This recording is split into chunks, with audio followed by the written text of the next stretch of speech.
Hydrogen peroxide দিয়ে কান পরিষ্কার করা কি আদৌ নিরাপদ? আমাকে একজন প্রশ্ন করেছিলেন, হাইড্রোজেন পারক্সাইড দিয়ে কান পরিষ্কার করা যাবে কি না।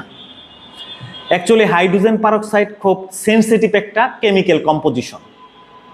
এই হাইড্রোজেন পারক্সাইডের মাত্রা অতিরিক্ত প্রয়োগ বা ভুল প্রয়োগের কারণে আপনি কানের বিভিন্ন ধরনের সমস্যায় ভুগতে পারেন।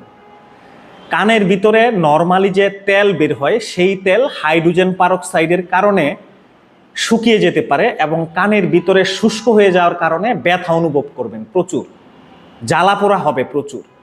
এমনকি কানের ভিতরে যে পর্দা আছে, যেটাকে টেম্পেনিক মেমব্রেন বলা হয়, সেই পর্দা ছিদ্র হয়ে ইনফেকশনের ঝুঁকি বাড়ায় এবং কানের শ্রবণ শক্তিও কমে যেতে পারে।